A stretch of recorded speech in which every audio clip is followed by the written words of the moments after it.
Hey guys, this is the market update. Extreme pain is coming to the financial markets, according to Jamie Dimon anyway. Actually, I want to go over his thoughts here about what's going to happen to the stock market and then obviously crypto as well, and some other really important figures that we're getting this week that will kind of shape the markets over the next few weeks. So check the timestamps in the description if you want the different sections here. We're going to go over the Bitcoin price and how it's actually holding up fairly well in comparison to stocks. There's some relative strength here, certainly compared to some parts of the market. Why, even though we're seeing even more selling in the stock market, is Bitcoin kind of holding up to the support levels right now? Firstly, yesterday, this was all out on the news with Jamie Dimon coming out saying he could yet see another 20% more downside to the stock market. And if you just take that over to cryptocurrency, which is more volatile, you could read through and say, well, potentially there's a 30 or 40% move to the downside in Bitcoin as well.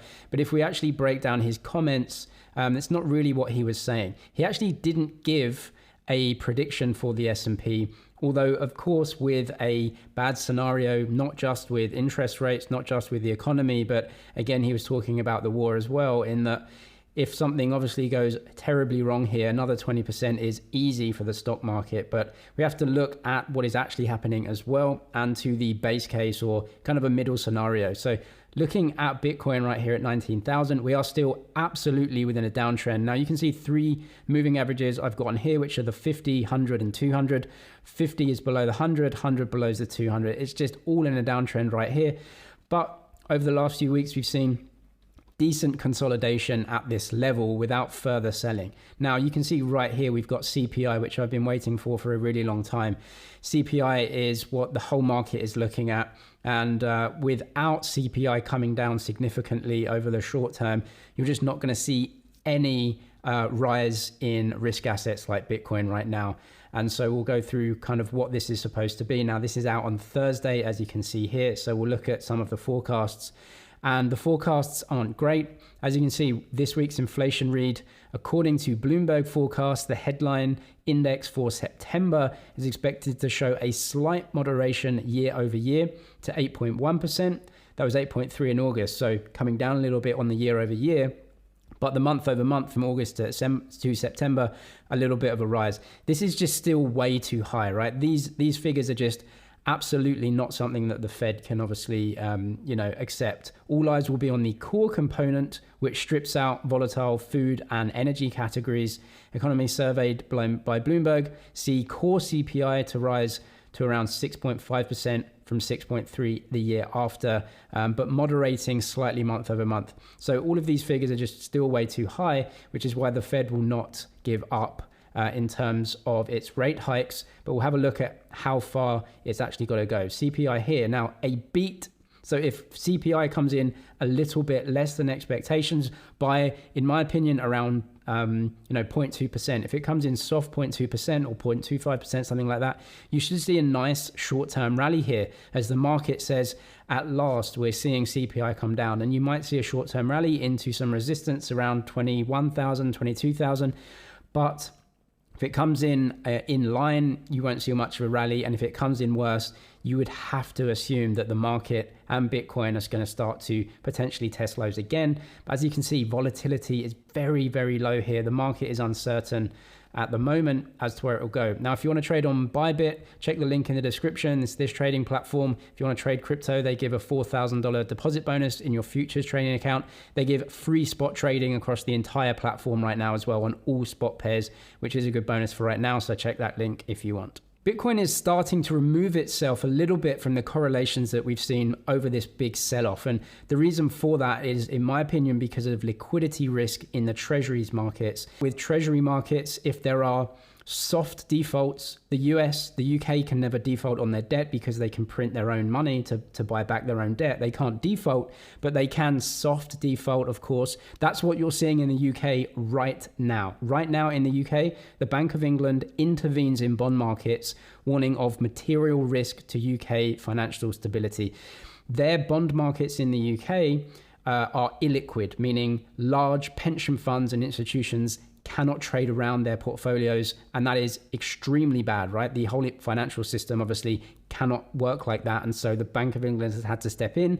People are reading through that, that's the potential Fed flip if that happens in the States as well. But we're not there yet. In terms of inflation, as you can see, this is the September read. I believe that as we go into October and November, you can see the inflation rates in 2021 were extremely high right here, 0.9 and 0.7. So I believe we could get some softer numbers on the next 2 months. So this figure coming out on Thursday is for September. Then you have October and November right here. So the next 2 months after this one should see some softer figures, which may buoy markets a little bit. As you can see from the rates right here, this is the 2-year in the States, the US Treasury 2-year. This blue line right here is where the Fed have said themselves that they want rates to go 4.6, 4.5%. We are basically there now. And so how much pain is left? Well, the pain now is potential credit risk, potential seizing up of Treasury markets that could actually see not just the 2-year, but the 10-year go much higher than even anticipated. But I just want to kind of, look at this here and just see from where we were back 12 months ago to where we are now has been an interest rate rise of around 4,000% in percent terms from 0 up to this level. And the rest that we're looking at is this tiny movement here from 4.3 to potentially 4.5. But to just give you some color on this in terms of where we are in the cycle, in the the rate hike cycle and taking liquidity out of the market, when does that end? We're still midway through. As you can see here, this is the MOVE index. This is a great thread on what's happening here. I'll try and link this in the description. The MOVE index, which measures short-term Treasury market volatility, has been grinding towards all-time highs. That's not very good. That means Treasury markets are starting to seize up. This is in the States. Liquidity has diminished, but slowly without panic. So for right now, it has been an orderly sell-off.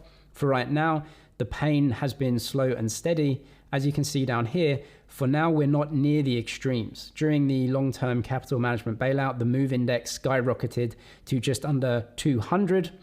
This was a feat only surpassed by the 2008 financial crisis, as Treasury vol climbed to a whopping 217 as Lehman Brothers tumbled. We are currently now at 148. So markets are now really worried that there might be some seizing up of Treasury markets, as you can see here, which is why you will continue to see these sell-offs until essentially CPI starts coming down, or the Fed start coming out and saying, don't worry, if things go south, we will support. You might see some risk asset markets bounce off the back of that, but they are not in that position right now. The obvious question then is, when will that change occur? If we know what happens to Bitcoin, when that change will occur, when will that change occur? Is it time to go in now or wait? Impossible to know, impossible to understand. It does rely on the data, and that is just impossible to predict. If you're a long-term investor, then what other time would you start dollar cost averaging other than this point? In terms of the short term, you want to be looking at CPI right here.